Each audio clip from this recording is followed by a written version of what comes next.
Tap in. Tech disruptors.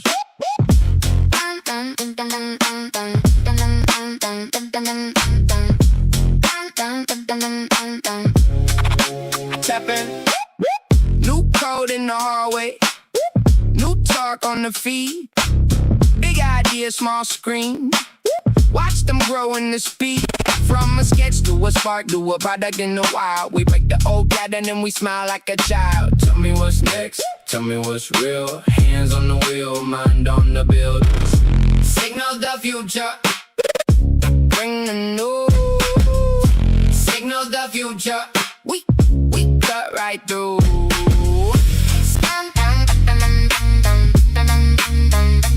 For the crowd.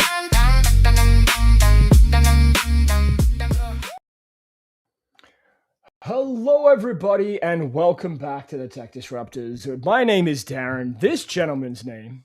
My name is Jason. And we're back in our respective hometowns. Yes. A single tear being shed by everybody in the chat right now. Thank you very much for everybody who tuned in last week. Jason and I meeting for the very first time after like 300 plus episodes across like 3-4 years of podcasting.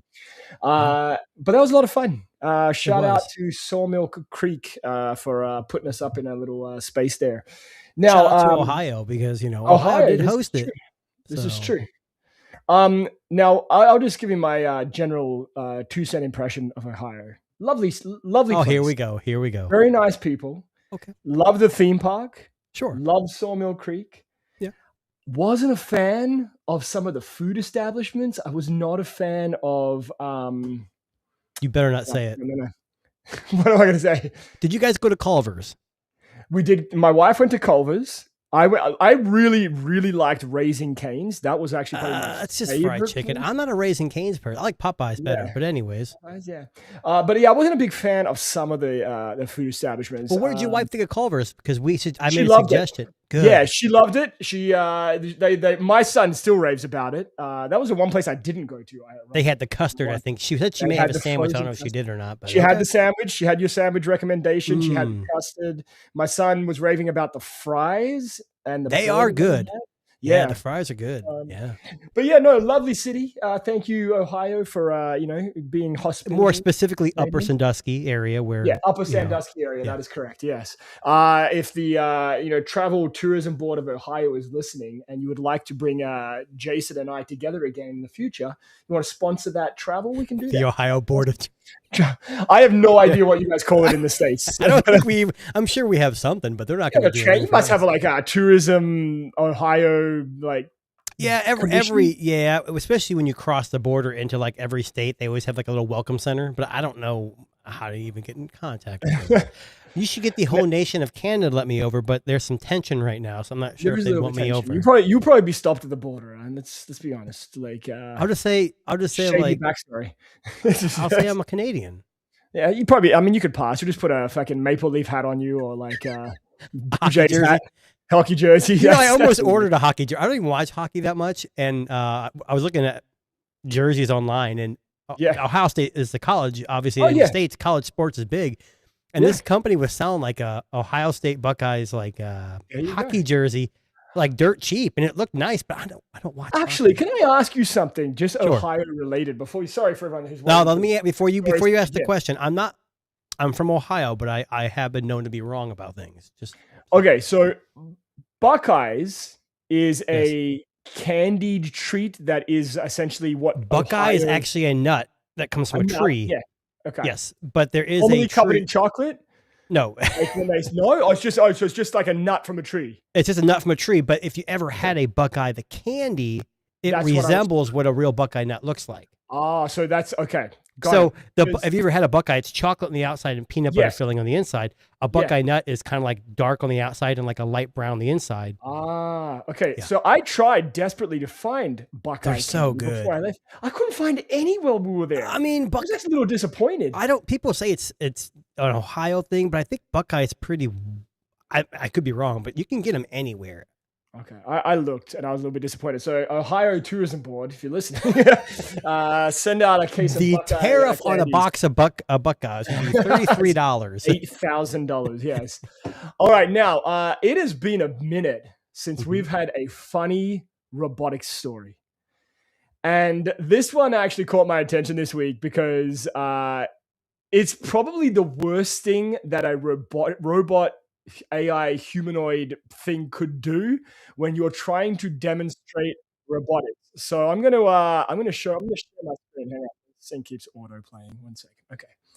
I'm going to mute the sound on this because it's kind of just a shout out to Koss headphones. If you can see Darren's sport, I'm wearing these are amazing sounding headphones. I don't remember the model number, but these are Bluetooth I think KPH30 maybe. I dropped them off for you when you're here to visit. Now, Jason, just so you know, I'm not bullshitting. What did I say to you before we went on the air about these? They're better sound than the headphones you usually use. Yeah, they're actually better sounding than the headphones I usually use, which I won't mention brands, but they are an established headphone brand. Been in the game for a while. Here's the problem. Koss has been around for a long time, and they've got kind of like, people don't understand until you try them. We had that live stream together in Ohio, obviously, we just talked about, and we used probably their lowest end model. And even those were great. And those things were like freaking amazing. So, anyways. Yeah. So anyway, back to robotics. Thanks, shout out to Koss, by the way, or Koss. So I'm gonna show you this. Now, this was at a robotics seminar run by Qualcomm. Now, is this the AI robotics? I don't know if it's true. I saw that Google, because here in the U.S., they just blocked a Gemini 2 one, yes, which we will get to in just a second. Okay, because I know in the U.S., they blocked every robotics company now that's not made in the U.S. Yeah, so anyway, this was at one of their Qualcomm robotics showcases. I've muted the sound, but I'll just kind of give you. So they've got a robot on stage who's kind of carrying a tray of things, kind of like a serving robot, I guess is a good way to put it. But I want you to watch what happens here, Jason. Oh, no. So robot hands the person the device, stands to attention, and then ba-dum! Down it goes. His back just broke. So for those listening to the podcast, this robot comes out with a tray, and a guy's on a microphone. It's like a presentation. He grabs something from the tray. The robot is standing next to him. All of a sudden, just collapses backwards. Backwards, the back bends. Holy! I'm going to show you that again because it's pretty amazing to see when you see this. So I'll just show this again for everyone who's watching at home. And this is a Qualcomm event, which is crazy. Yeah. And it's doing its job, and then it stands at attention, and then it just kind of gives up on life. And collapses. So here's what I think. Kind of like the Tesla Optimus, where they knew at that one event that they're probably being controlled. Maybe this is being remote controlled, and because they wanted to make sure it goes off without a hitch, and they had someone interfere with the signal. Now, can I just show you the creepiest part of this? I want you to watch what happens when it collapses. Watch the hand. Ready? Yeah. Wait. Right there. What do you notice about the hand there? Can you see it? It's in the air. It's in the air, It's like asking, it's got its hand up like it's asking for help. I thought maybe it was flipping somebody off or saying, hey, I'm good. No. That's what. So it's been a minute, like I said, since we've had a funny robotic story on this thing, but this is essentially a robot just giving up on life and backwards 100%. Collapsing. Yeah. Now, I've never seen a robot, any AI robot we've shown on this, ever do that. Well, we've seen the Russian one just kind of collapse. Yeah, but this one's almost like the life was taken out of it, like someone turned the power off. Yeah, that's what, but then it's like reaction to catch itself is delayed. I don't know. If this was, again, some small company that made a mistake, I get it. But when you have Qualcomm's name in the background, that's a bad look. And it's like Snapdragon and Qualcomm are all plastered all over the back, the display here. So again, if you're listening at home, just check out the YouTube, the short we'll post. We'll post up a short about this. But you can actually see it collapsing there. But kind of funny way to start. But what if we pivoted into something that was a little bit creepy? So okay. You mentioned Google, and thank you for doing that because the Gemini Robot 2 is here, but this one's kind of a little creepier. It's just interesting that we got this big block from the U.S. government here in the U.S. but we can't use basic robot vacuum cleaners anymore. Because every robot vacuum cleaner is not made in the U.S. And now then all of a sudden you see an American company at a la Google investing. I mean, I'm sure they're investing in robotics, but it's just the timing of the story was very interesting to me. So I'm going to show you part of a video they released up on their Make sure the sound's muted. Yes, YouTube channel. Now, one of the things here about this is Google showing off essentially its version of like their AI robot. Now, this is the robot right here that we're seeing on the screen, right? What you're seeing on the screen right now. Now, what do you think of the look of that? Again, it creeps me out when they fucking put a face on him and there's just eyes and no mouth. I like the fact that it's got like a whiteboard, like it's like and you could like draw a face in. You could draw a face on there if you wanted to. You could. Unlike the one that has the fabric, that we saw. Yes, they've all got a very similar look, and that is that kind of like clean face, no facial features, just eyes. Yeah. And I like the look of this one, but I'm going to show you this part of the video. And this part of the video was a little seen this video. Yes. Creepy to me because they ask it to show its dexterity and they give it a very specific test. And I don't know, Jason, if you would probably struggle with this yourself. If you've ever tried to pull out those plastic ties on a garbage bag and tie a knot so you can throw the garbage bag into the garbage bin. You know how they have those like made-in handles? Yeah, I never have trouble with that. Okay, no, but for a robot, that's a pretty specific dexterity. Yeah, I'm just messing with you. Yeah, for sure. That takes dexterity. I'll show you. Yeah. So up on the screen now, for those of you who are watching live, you're seeing Google's robot changing a light bulb, which is pretty impressive in itself, and not a big light bulb. Just the pressure. It's got to know what kind of pressure to put in the very specific movements here. Now they've got, so here's what I'm talking about with the garbage bag test. So most garbage bags have those built-in loops. So when you have to take it out, it just looks wrong.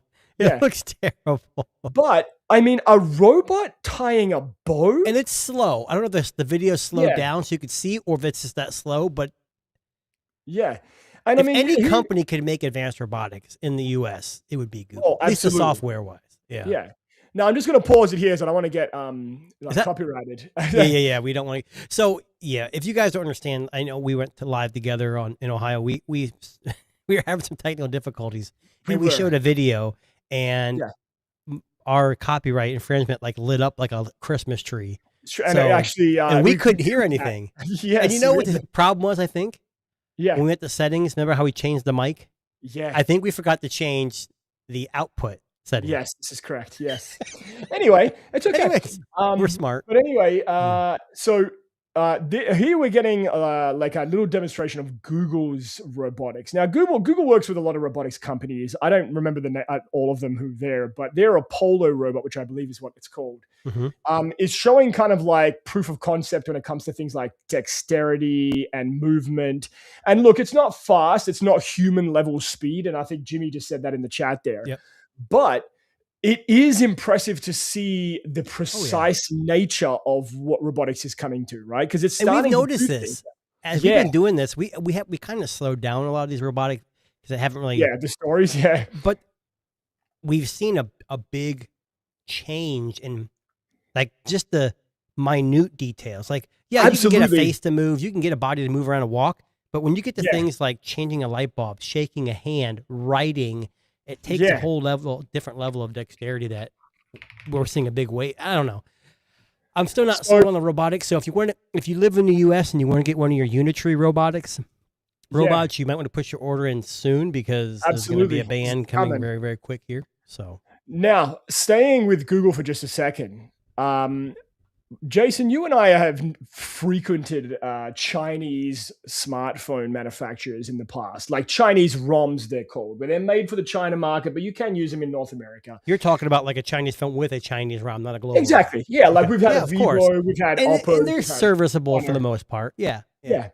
But today, there's been a little bit of a mic drop from Google, and they've done something that I think might piss off maybe 70% of the people who buy Chinese smartphones. They have now banned Google Pay from working on Chinese phones from Xiaomi, Vivo, Oppo, and OnePlus. Now, we're not talking about global models. Yeah, so this right here is the global version sold in the UK. It already has a global ROM, so it works just like any other standard Android phone in North America. But he's talking about phones that are purchased from China with a Chinese ROM. There's always been some workarounds. We had an average dad on before. Yes. He's got to show, and he posts a lot about this too. there's workarounds to get most of your stuff to work if it's not for average consumers.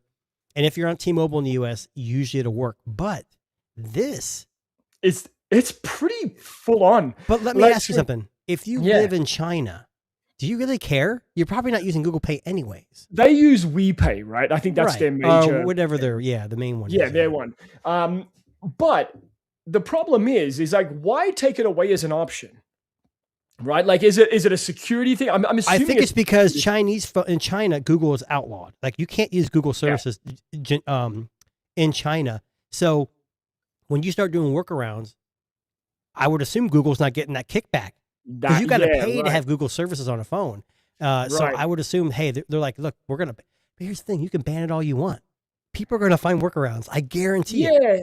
Well, I know Average Dad, who's been on our show before, Mike from Average Dad, he basically posted a video today, and he was saying that a lot of the alternatives also don't work in the United States. So, for example, like he mentioned another one that they use in the UK, but it does not compatible in the States, right? So, like the options for using a like tap to pay service on your smartphone for a Chinese ROM is very, very limited. Like Google Pay is the most universal. And I'm going to assume Samsung Wallet won't work either then. Won't either. That's exactly right. So if you have a Chinese ROM phone and if your Google Pay all of a sudden stops working, this is a thing. It happened literally in the last like 12 hours. It's going to affect the people who import Chinese phones.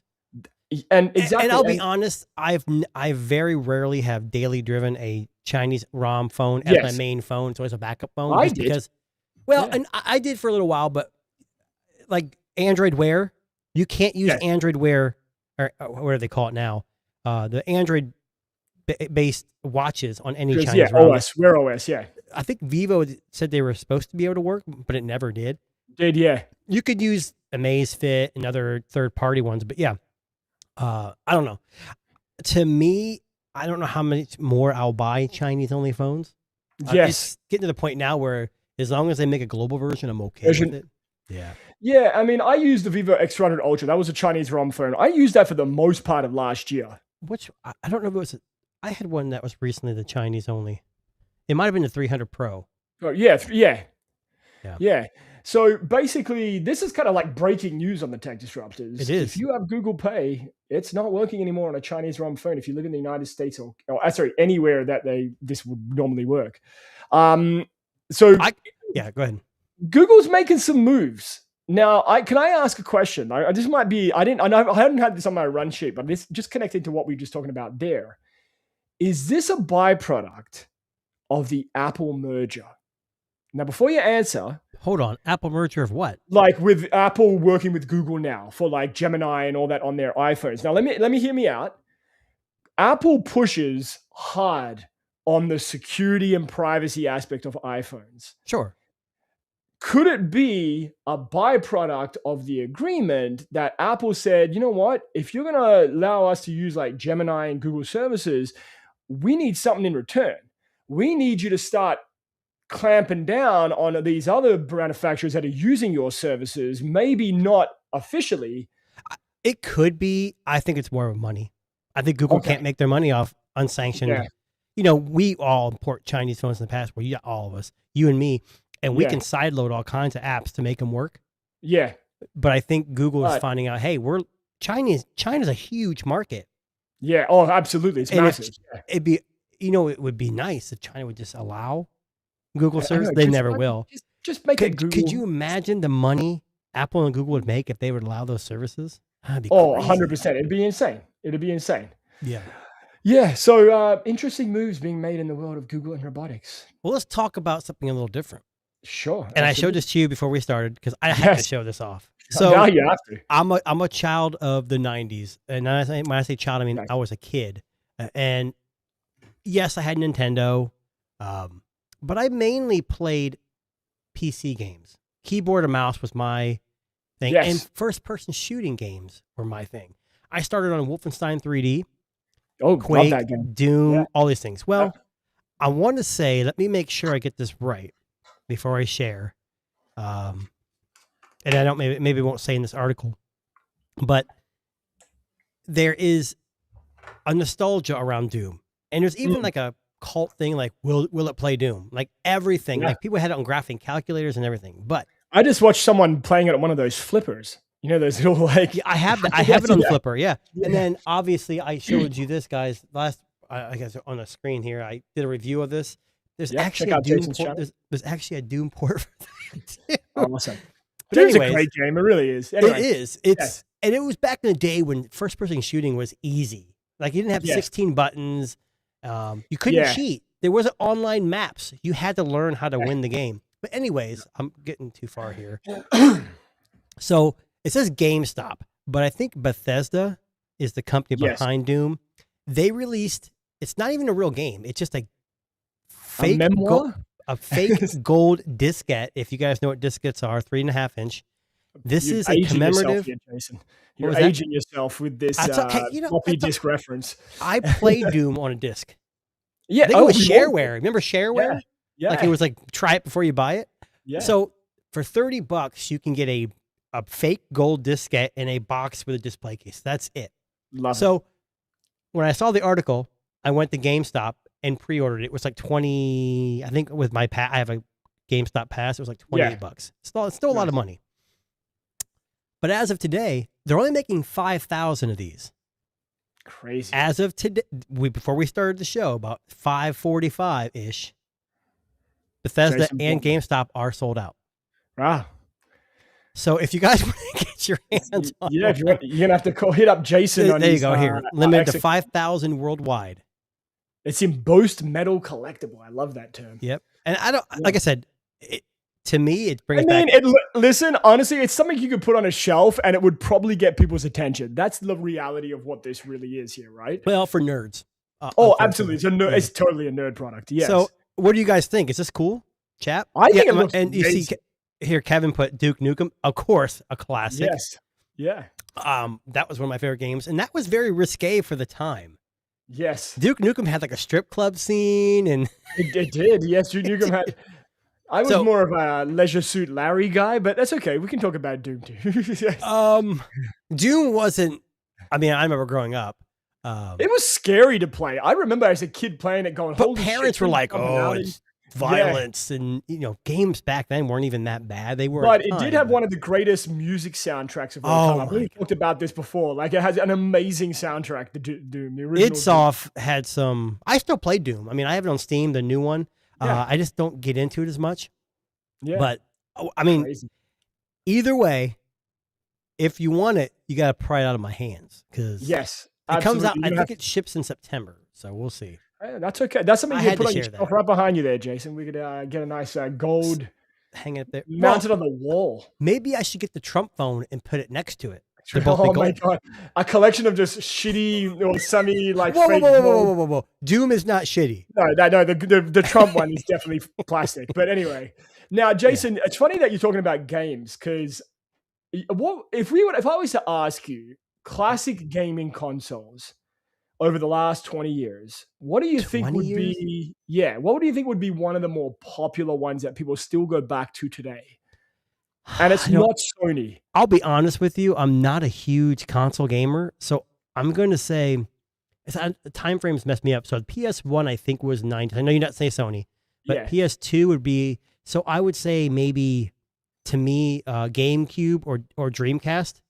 Close. Okay. So the Nintendo 64 is largely regarded, as one of That's more than 20 years, isn't it? Maybe. I have no idea. But anyway, the Nintendo 64 is largely regarded as a classic, OG, very popular gaming console. That was the first time I played the game 007, James Bond. And speaking of that game, yes, you can now play that in the Quest 3.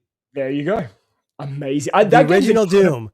Yeah. I'm sorry. Original 007, 64. Yeah. Anyway. Now, a company is releasing a device that allows you to play your favorite N64 games in 4K. Atari 2600. Yeah. Upscaling old Nintendo 64 Back up. I missed what you said. Oh, so is this a gaming system? It's a brand new system that allows you to play your old Nintendo 64 cartridges, but so you have to have the cartridges. You do. Okay. but upscales them to 4K resolution to get the best possible gaming experience. What about widescreen? Because there's a 4x3. I'm assuming that does it too. I don't remember if it says it. A lot of times when they do that, it's still 4x3, but they put like a little border around it. Yeah. So here is the device. Let's see if I can pull it up on one screen. It's actually kind of cool looking. It gives that nostalgia from the 2000s with the clear plastic. Yeah. So it's called the Mod Retro M for Mary 64. And it's designed seriously only to play your N64 cartridges on modern TVs without emulation and without compromise. So were you a 64 guy? Like I didn't have one, but my cousin did. And I remember going to my cousin's house and playing like 007 for months on end. So we were there just blowing shit up because it was fun. I believe growing up, my family had an Atari 2600. Then all I remember next is an NES. Yes, NES, yep. And then after that, my brother was into like PS1, PS2. And I kind of stopped. When it got to like too many buttons, I preferred a keyboard and a mouse. I really did. So what I like about this is it keeps the nostalgic look of the N64. Like you've still got the ports to plug in your wired handset. So you can use your original controllers. That's exactly correct. So you can use your original controllers, or you can use theirs. I think they come with one as well. Now this basically upscales, I'm not going to go into all the hardware here, but basically it upscales everything, and rebuilds kind of like the visual What's the aspect price? of the games. $299. And I mean, look what it like when you have it on, it lights up. Like look at the light on the game. Like, okay. So I think a couple of years ago, everyone was into those classic, like, the NES Classic. They made a mini version with a bunch of like 30 games. And I got all excited to play it. And then when I played, I'm like, okay, it's all right. Like Super Mario Bros. Is cool. Just to get the 007 game again, because that game, I could play that for days. That's the problem though. Can you get your hands on the cartridge? eBay might be your best bet. For yeah, but you're already paying $300 for it. I don't know. I mean, it's cool. I think it's a great concept. If it was $200, maybe. But you know what's funny? You know what my most vivid memory of playing 007 on the N64 was? So my cousin, it used to be 2-person gameplay. Like you could verse each other in like on 007. Yes, I thought you could do quad. Can't you? You could do quad, but we only had 2 controllers, so it was me versus him. And all we would do is get landmines, throw them all into the washroom. Like we would just stand there throwing landmine, as many as we can do, and blow it up so much so that the game would lag, and it would lag for sometimes 30 seconds to a minute at a time because there were so many explosions going off. And that was that's my most. You guys were doing early testing on how yes. You were like benchmarking. You were benchmarking and stress testing. And honestly, I still, when I think about that, I still laugh because I still remember how funny we would be, like peeling over in laughter. Well, this is probably going to make people mad, but after the NES, I was a Sega guy. I have the Game Gear. I still have my Game Gear, but obviously we chose wrong. I had a Mega Drive, a Sega Mega Drive. But here's the thing, though. We chose wrong. It's like when HD DVD and Blu-ray were fighting each other, and I remember my in-laws, like, we suggested an HD DVD player. Yeah. And like 3 months after Christmas, it was like a dead thing. We're like, oh, shit. It was gone. I mean, it's not funny to them. I mean, it was just, you didn't know because Xbox had the HD DVD, PlayStation was doing Blu-ray, but the same with this, like Nintendo won. That's exactly right. And look, if you're a Nintendo collector and you want your consoles maybe not, you could buy this and play the old cartridge. Yeah. Now, what's cool about this, you get HDMI output, which allows that which is nice thing, and also USB-C power, which I'm very sure was not the case back in the late 90s. They didn't even have USB, micro USB, or USB. And an SD card slot for you to save games. Because I wonder if you could do some ROMs with the SD card. I don't want to say too much, but... but legal ROMs. Exactly, yeah. So the Mod Retro comes in 4 colors. Silver, green, purple, and red. I'm a big fan of the silver. I think the silver one looks really fucking fancy. The red would probably be my second choice. But ooh, I like that red. The red's nice. It's a nice color. I'm a red. Anyway, red's my favorite color. So that clear with the red button is nice too, for sure. So $229. I'm sorry, not $299. $229. Still, man, I don't know. I don't have any Nintendo 60. I don't have any cartridge games except for the Game Gear. I have nothing. Now, Jason, speaking of nostalgia. if you could go back to university and college, study, we call it college here in the US. College, okay, college, university, whatever. If you could go back to college, okay, and study any degree now, like if you could go back in time as you're like 18-year-old something different than what I did. Yeah, what would you choose? Just out of curiosity, if you were going to pick something to study instead of what you currently do as your day job, what would be the most lucrative? Well, it'd be what I started out as, and you're going to laugh at this, but I started out in computer science.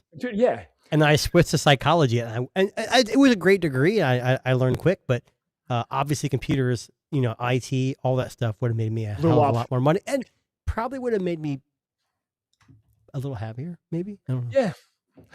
So, how about you? That's a really. I always said, and I truly believe this. I'm very good at like thinking things up on the spot, and I always said I should have gone into marketing, like advertisement marketing, something like that. So that's just how my brain works. You sold me to do this damn show every week. I know. So, I was like, hey, do you want to do a podcast for free? Sure. But anyway, this next story might be a sad commentary on the state of education, or it could be something amazing. How far is Arizona from you, Jason? Oh, that's across the country. Across the country, so it's good. Easily 16 hours. So on the dumber side of the United States, not where Jason lives. Arizona, you said it, not me. That's the West Coast. I'm not messing with the West Coast. Arizona State University or college. Yeah. Is launching what I would consider to be the dumbest possible degree you could sign up and pay money to do. They're launching an influencer degree. Well, I'll be honest with you, that is not dumb. Well, okay, so hear me out. Okay, so the content creation BA, imagine telling your parents, I'm doing a Bachelor of Arts in Content Creation. Oh, Jesus. Anyway, so Arizona State College has launched this content creation BA. Now, the basic setup is, now this is not as easy as it sounds, but it also sounds retarded. So hold on. So ASU is going to offer a degree in content creation, influence, or whatever. Yes. It's hard to see where this is going because content creation's a lot more intense, like videos and editing. So hear me out. Here's the thing. You asked me what I would do. That degree was offered when I was in college. You're true. This is true. Sorry, I should have said like real made up degree. But anyway, you have to start a social media channel like YouTube or Instagram or something. Hell no, I ain't doing that. But to graduate, you actually have to garner enough followers. What?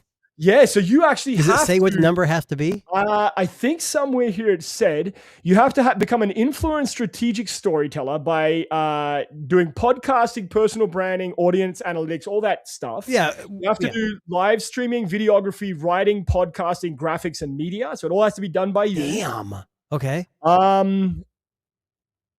They have to demonstrate audience growth. They will have a platform of choice with real content and real followers. Because you could say, well, I had one when I started, now I have 10. That's not like for YouTube, you have to have 1,000 subscribers and I think 4,000 watch hours before you're monetized. So I wonder, but like X, you have to pay. I think you have to pay for that. Yeah. Well, for X, so for YouTube, you don't have to pay to have a channel. But for X, I think you have to have the blue check to make any money come back. Instagram and TikTok, I'm just not popular enough to know what those are.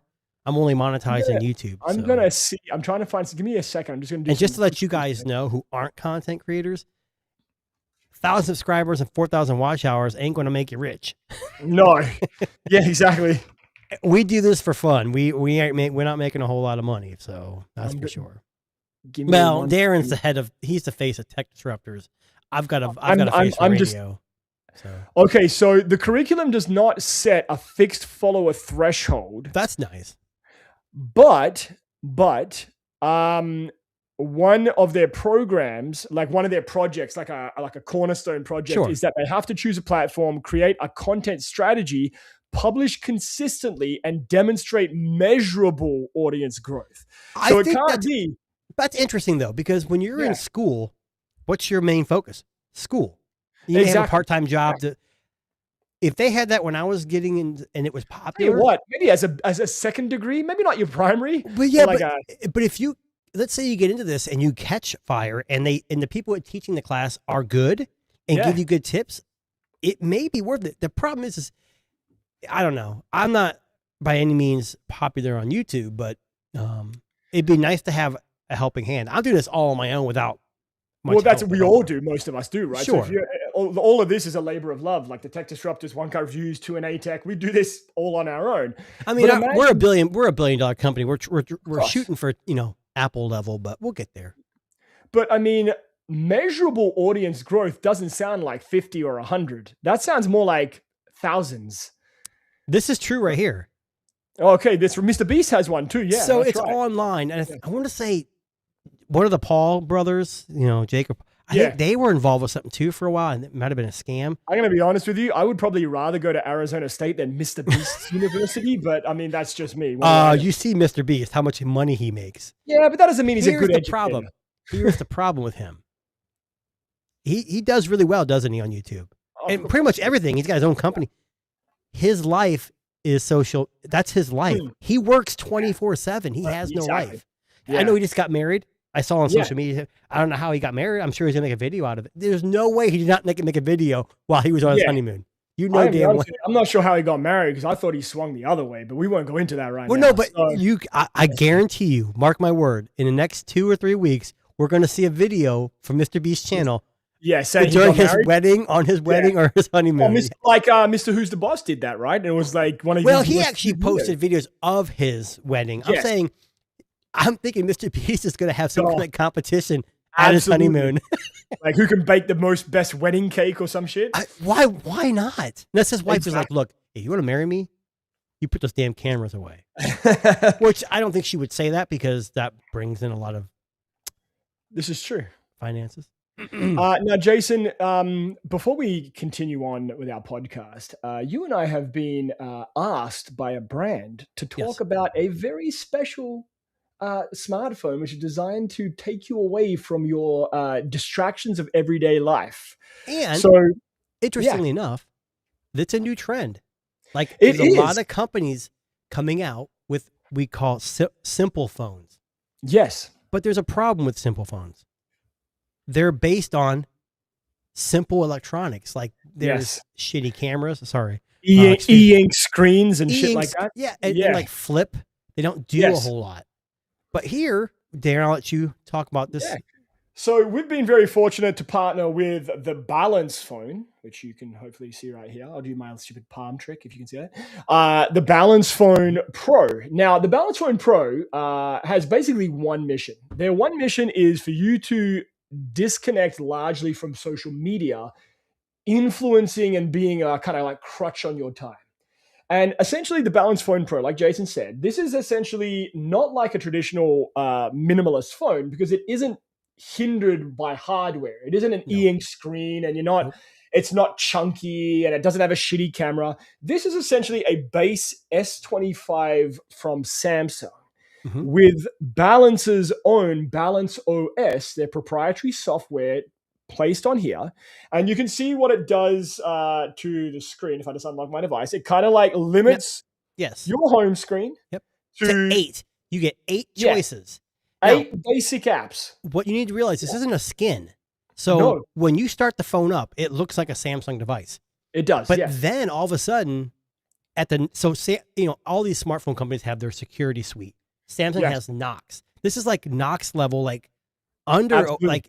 So when you set up the phone, it automatically starts downloading this Balance UI.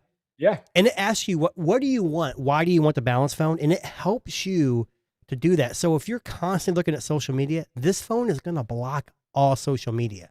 Yeah. Very limited. Now, I don't know what you have on yours, Darren. So on mine, you can see right here, look, that's a Samsung home screen. Yeah. But once you unlock it, this is what you get. So I have the calendar. Yep. My camera. And this is where this phone separates itself from every other basic, simple phone. The cameras now, I'm not saying S25 has the best cameras ever, but I took some photos. I was actually really impressed. Yeah. And it's a simple phone. Cameras, But I got gallery so I can see my Gemini. And it lets you use Gemini. Yeah. So you can pick your if you want to use Bixby, I guess. I use Gmail, Maps, my phone, and then YouTube Music. if I want to go running. Yeah. I'm not sure what you have. There are some limitations, no social media. We tried Telegram. It didn't work. WhatsApp does. WhatsApp does work. So text messaging does too. I've tried a few different apps. Like I've tried Gemini. I've got Google Maps is working. Messages is working. Google Photos is working. But Gmail works. Gmail works. And what's cool about this, I don't know if you can see right at the bottom here, you've got a series of buttons. Now, if you go on the first button, it looks like a leaf, it takes you to your home screen. But if you click on that and you click on what looks like an inbox, it shows you the app that has a notification. So you don't even have to check notifications. You can just wait until you're ready to check notifications, which I think is a really cool feature. Like I've got a Gmail, and I've got an email right now. You can see right there. Yep. Haven't checked it. It's telling me, hey, you've got a Gmail, but you don't have to get to it right now. But it's not intrusive. It doesn't blast you with notifications. Yes. And it still gets updates from the Samsung side. So like I set mine up and I got an update. Yeah, me too. Update. I think it's still on 8. I think it's One UI 8.5. So yes. Setting this up, and this is not, you can't bypass this. The only way, now you don't have to have that home screen layout. You can use a Samsung. You can use a Samsung home screen, but it's still going to be locking you out of most social media. Anything to keep you from being distracted. The only way you can back out of this is to reset the phone and start all over again. And unfortunately, I love it. I think, so I gave you the story before we started. My wife likes to frequent social media. Yes. And she'll sit there and scroll. We know it's called doom scrolling. Yeah. I told her I was going to give her this phone. She wasn't happy about it. I mean, so for the next 30 days, me and Darren are going to challenge ourselves to use this thing. So my SIM is since August 1st. Yep. I made phone calls and my SIM is in it. It's a fully functioning Samsung device. It just doesn't allow you to access popular social media. So just for the record, no Facebook, Instagram, X, YouTube, none of that. So none of that can distract you. What's interesting about this too is when you set it up, if you have a teenager or a kid, this is perfect for them. You give them the phone, they can take pictures, they can do some messaging with you, and you can track them with their location, but they don't have no access to social media. So Can I just tell you? Go ahead. Sorry, can I just tell you two things that I found interesting that I was I was playing around with it today. Once you set it up, you can't factory reset it. Nope. I don't know how, and you can't access developer options either. Oh, why would you be allowed to? But that's what I'm saying. So like, if you're worried about your teenage son being like, a little sneaky and trying to backdoor it and like, do whatever, it can't be done. So once you set this up, you can reset the Balance OS and like set it up for somebody else. That you can do. But this is the kind of device that once you set it up, it's not meant to be played with, right? So shout out. And it's interesting because it's basically just operating. And I've been told, I didn't look at the website, but if you have a phone that you want to use this on, you can actually just buy the license of the OS and install it. And this is what's interesting is this is the box. Like, this is a real company. They put a sleeve on an F25 box. Like it's not right there. They're a serious company. So it's a little pricey. So don't get the fact that you're like, oh, well, I can get this for $300 and then, flash it. It's at what about, I think here in the US, it's like $815. It's $11.54 Canadian. It's on screen right now. So it's a flagship level phone with a very minimalistic UI. So this is a new thing that's happening across the world. People are distracted. I'm telling you guys, if you give this a chance, I've already used it. It'll change your habits. It will absolutely change your habits. It came in to my house last Thursday, and I started August 1st. That's me too. Yep, I set it up August 1st, like we talked about, you and I. Yep. And so listen, for the next 30 days. 30 days, we're going to try to disconnect from the world of social media. So if we don't reply to your YouTube messages straight away, don't panic. I got to be on my laptop for that. I'll be on the laptop for that one at work. Yeah. But so anyway, thanks. Shout out to Balance Phone. We are going to update you over the next 4 podcasts, how our experience has been with the Balance Phone Pro. But thank you very much. It's going to be interesting. Yeah. It's going to be interesting. I've already found out like how much less I can do, but it's not a bad thing. I'm finding out like, hey, if I can't just pick up my phone and look at Facebook, TikTok, Twitter, X, whatever, I'm spending more time with my family. And that's that's the whole point. So. I actually want a phone that makes me spend. No, I'm just kidding. I won't go. Anyway, you want to spend more time. Just kidding. So no surprises. the iPhone 18 series is going to get a massive price hike. Now, we've talked about price hikes for the last 3 episodes on this show, talking about all the brands, Google, all the Chinese phones, anything. Oh, Google, Apple, they're all raising the prices. But the problem is Apple's probably on the tip top already. End? Yes. And Samsung too. So there are reports that the iPhone 18 series, including the Ultra, are going to have somewhere between a $250 and $300 price increase. Now, is that Canadian or US or just? That's US dollars. Yeah, that's what I read too. So here in Canada, just to give you some context here, if you were to pick up a base iPhone 17 Pro 256, you're already paying about $1,600. Yeah, but you get a benefit in Canada. You get the SIM card. Well, we get a SIM card, so you're paying $300. In the US, we don't get the SIM card anyway, and the Apple devices. But not anymore, though, because remember, the iPhone 17 series killed it, even in Canada. Oh, it did? Yeah, it did. Yeah, you can't buy iPhones with SIM cards. I know this is way off topic. Yeah. So Samsung still has a physical SIM card. So does Google. Do you think it's a matter of time, or do you think they're going to keep it? I think Google and Samsung will keep it because it differentiates them from Apple. I hope they do. Yeah. People like you and me who switch phones, eSIM's a pain in the ass. And they are, absolutely. I was just watching another content creator, I won't name names, but he was bitching about him having to change from his iPhone to the Z Fold 8. And eSIM was the only option. So, because he had an iPhone. So, well, he could. It was in the US or where was he from? No, in Canada. In Canada. You can't get a physical SIM card from your carrier? No, he can, but the problem is once you go eSIM, you can't go back in Canada.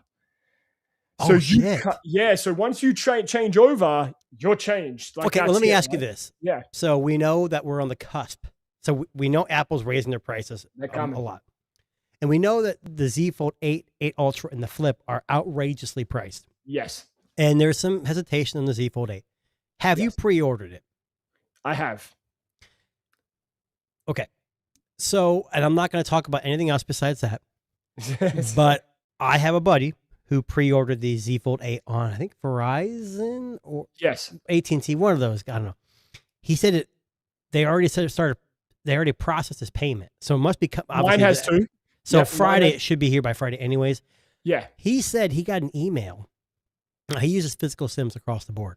Yeah. But they're already pushing him to move to an eSIM. Ah, interesting. So maybe they're thinking about it for the S27 series. I'll be honest, when I had the 17 Pro Max. Yeah. Oh, no, the 17 Pro. And it was a pain in the ass to go back from eSIM to physical SIM. Yep. They don't want you to switch. Well, it's not that they don't want it. They don't want you to switch. It's just, it's convoluted. Like, they're like, well, why would you want that? But, well, I switch phones a lot. And, well, eSIM's easy. No, it's not. Especially when you're going from different operating systems. Yeah. But anyways. Yeah, Android to Apple and back again, that's a fucking nightmare. I don't recommend that on anybody who's using eSIM. But that's what us content creators do. We like to mess with shit. So no surprises. You're going to pay a lot more for your iPhone this year. Maybe hang on to your 17 and, or sell a kidney to get the Ultra. Yeah, but you may be spending more money because of this. Apple is developing an all-new operating system. It's a mix of tvOS, watchOS, and iOS, according to Bloomberg. Interesting. Why?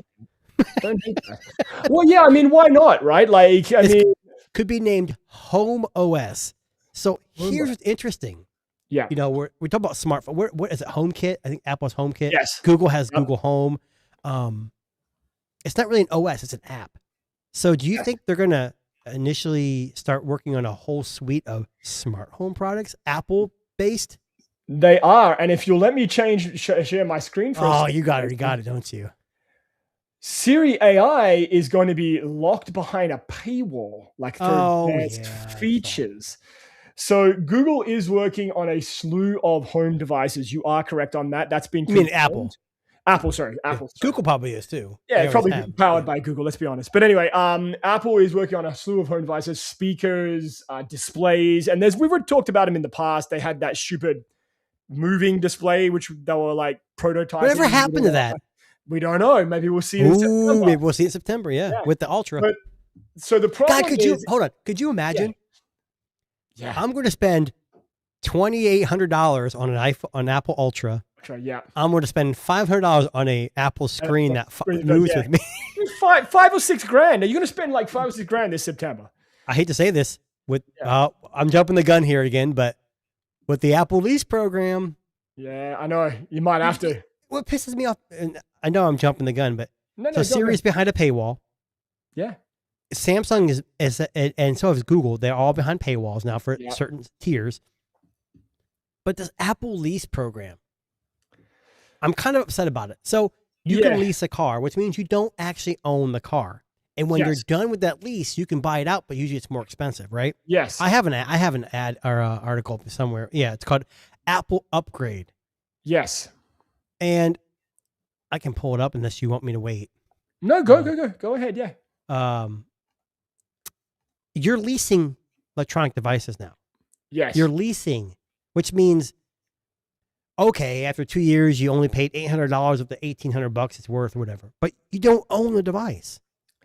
And you know it's different than going through AT&T and paying $36 a month to own the device. And you know what's funny? So here is the funny thing. They're not doing this in Canada because I believe that it costs so much for the phone that they probably wouldn't make, they're probably not going to make all that much in the long run, right? Like when the phone is cheaper, I'm imagining you making more, you can higher interest or whatever. But in the long run, it's not going to do anything. So I don't know, man. Like leasing phones sounds like a bad idea. Well, here's the problem. Apple makes the most expensive devices, period. They really do. And they know that prices are going up. Yeah. And if they can get their products in more hands at a reasonable price and it's leased, so let's say hey, put $200 down and pay $40 a month for 2 years. Yeah. People might do that. It's already out now. I think the upgrade program's out now. Yeah. It was released right before they did this big. Exactly. Now, just to give you some context here, the iPhone Ultra, which is a folding phone, which will be coming in the US and Canada, it's rumored to be $3,559 Canadian. That's fucking close to trifold prices. Right? Now, just to give you some context. So, like, for those of you who are Apple fans, I'm Canadian. I'm in Toronto. I would buy Apple devices, but I'm not spending $3,600. And that's before taxes. So you got to add 13%. So that's like $3,700. That was the price of the Vision Pro.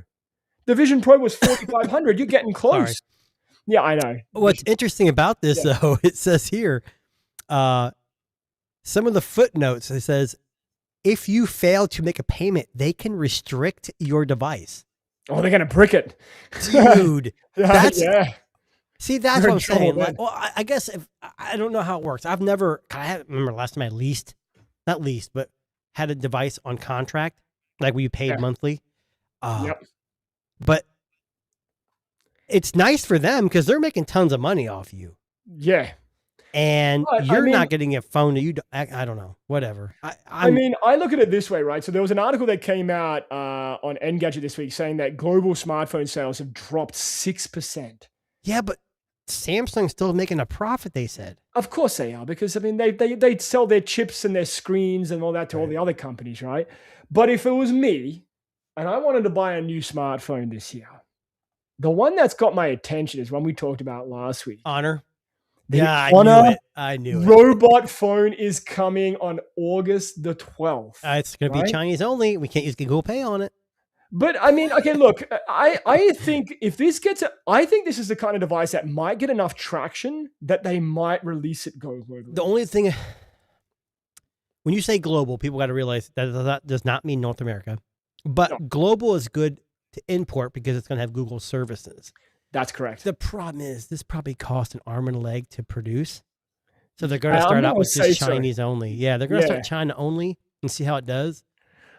I mean, I would say Gen 1 won't be global. Gen 2, if it sells well, it'll be global. You might see that at MWC next year. When we go, right? Yes, when we go. Yes, please, someone fucking send us. Anyways, so the Honor robot phone is coming out August 12th. I don't think it has an expected price on here. Oh, do we have to? We can guesstimate. It's going to be $1,500, $1,600, $1,700. It hasn't disclosed like the exact price yet. I'm going to say, it's going to probably be the price of their RSR, which is like up there in price. Right? Yeah, and it's good with RAM prices and everything else. No one's not affected by that for sure. Absolutely.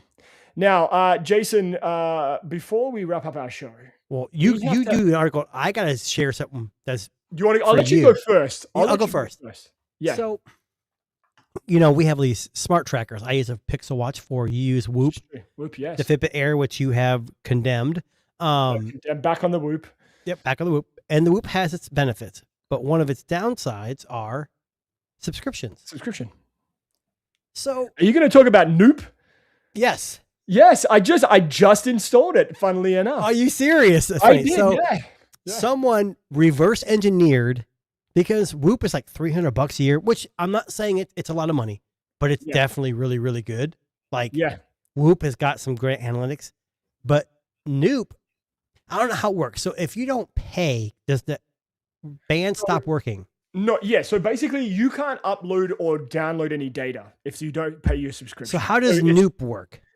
Noop circumvents that and accesses all the sensors and still logs your data. Now, I just downloaded this. So you heard about this? Or I was. My subscription ends in like 18 days, and I'm trying save yourself the $300. Now, let me ask you this: you just installed it. How good is it? I'm gonna be honest with you. It's fucking very impressive for someone who's making this with a bunch of developers. And it's free, right? Did you pay for the app? 100% free. You pay nothing. Holy shit. Yeah. This actually makes me want to buy a Whoop. Yeah. If you can buy a secondhand one off of like Facebook Marketplace or like eBay, you can get it for $100. Honestly, you get all of the same data. The only thing you're not getting is like Whoop's AI shit, but that's not really that good anyway. Like your age? No, well, I think they're working on that right now, but like they have like an AI assistant. I don't know what it's called. The fucking Whoop AI. Everyone's got an AI assistant now. Yeah. And it doesn't do all that much, but everything else like heart rate, tracking workouts, sleep, all that stuff. Yeah, work very well. Now I'm only just testing it out right now. I don't want to pay you. Like for me, it's going to cost me another $300. I don't want to have to pay $400 for another year. So, but there's a lower tier though, isn't there? There is like it's $199. So I mean, my thing is maybe buy the newest one, get 1 year. A lot of times they'll have deals where you can get a whole year for half off. Here's the funny thing. When you used to buy it on Amazon, you used to include it 1 year subscription. Ooh, don't do that anymore. You're buying just the hardware now, and the subscription is an additional fee. So you have to buy. You can only get the band and then pay the subscription, or you're just paying for a piece of tech that doesn't work. It's interesting you said that because hardware support is strictly limited to Whoop 4.0 and 5.0. So 5.0 must be the newest one. That's what I have. I have the 5.0. Yeah, of course you do.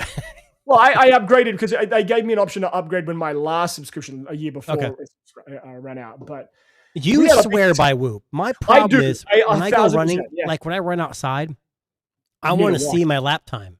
Okay. So it connects. So I have earbuds. I have offline music. I have offline music. Yeah. So I'm listening to YouTube music while I'm running, and every mile it lowers the sound. As lap 1. Oh, so you're good. Yeah, you don't need fucking anything else. Just fucking let that do it and wear your Whoop. You're golden. So you want me to wear that and Whoop? Am I going to wear what and Whoop? You said you want me to wear my Pixel Watch 4 and my Whoop? What's the point of wearing two? People do.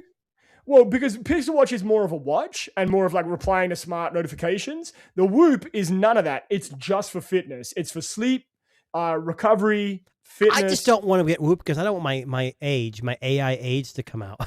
Honestly, I told you. It's like you're 105 years old. It's like a video game, man. I'm telling you, it's crazy. I'll be honest. I like the Pixel Watch 4. It does people don't like the new health app. Yeah. But it does like a cardio thing, and it talks to you every morning. Hey, your sleep was this, try this. Oh, that run was good. Even though like today it said, don't run, go for a walk. You've had 7 straight days of running of 4 miles or more. So what did I do? I didn't listen and I ran anyway. And it probably hurt like shit, didn't it? Oh my God, I'm exhausted. Yeah. Now, Jason, funny that you bring up the Whoop story because my story is a little bit similar. Now, I know you've tried smart rings out before. But what if I told you a company is targeting the Oura Ring, which is the most popular smart ring? I just saw this article too. Damn it. Yeah. Casio is going after Oura with their new hold on. ring watch.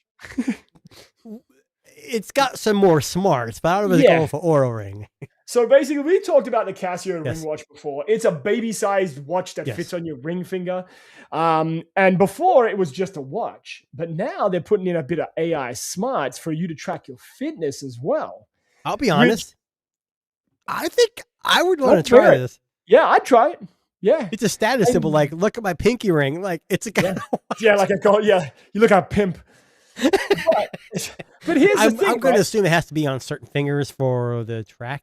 I don't know. As long as it fits your finger, I think you're all right. Is it available for pre-order yet? I don't even know. It is, I believe, yes. So it's coming out. It's $294. It's launching in China this month, and then it's coming out globally next month, I believe. Yeah, the link in the website. The link in the website I have is the Chinese version. Yeah, heart rate, blood oxygen levels, sleep, and body temperature. What else do you need? That's right. What else do you need? Maybe this would be perfect for you because you could wear the ring and then have the Whoop on your wrist. So you still get a watch. Okay, no. I would love to here's the problem. The ring is not going to show you notifications. Neither is the Whoop. Yeah. Whether or not, I don't even care about the notifications as much. Yeah. But when I'm running, I like to look every so often like, okay, what's my mile time at right now? Yeah. Yeah. I ran on a treadmill today and it sucks. I hate treadmills. So it didn't really matter, but I like to have offline music when I run. Whoop doesn't do that. Yes. I don't think the Fitbit Air does either. Probably not. You use Spotify? Or no, YouTube Music, which is Google. Yeah, it's just Google. Yeah. I was going to say, remember Spotify had that little device? That joke that everyone bought and now it's... Yeah, everyone bought and like no one liked. Anyway, but that actually brings us to the end of our Tech Disruptors journey for this week. And we're going to go out and buy some a Casio ring watch on every finger. So next week, we're going to be like flashing them like this. It's like Super Bowl rings. We're like, yeah, John Cena style. But anyway, my name is Darren. This guy's name is... My name is Jason.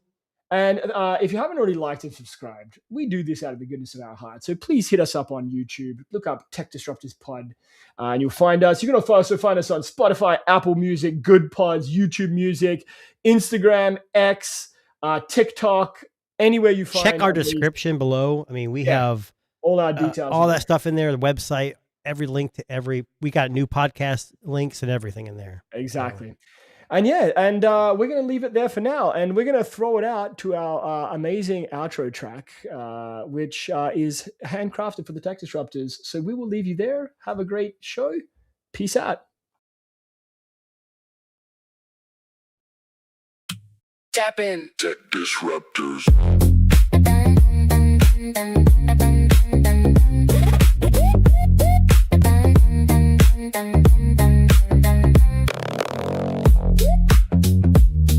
Tap in. Tech Disruptors. New code in the hallway. New talk on the feed. Big ideas, small screen. Watch them grow in the speed. From a sketch to a spark, to a product in the wild. We break the old pattern, then we smile like a child. Tell me what's next, tell me what's real. Hands on the wheel, mind on the build. Signal the future, bring the new. Signal the future, we cut right through. Signal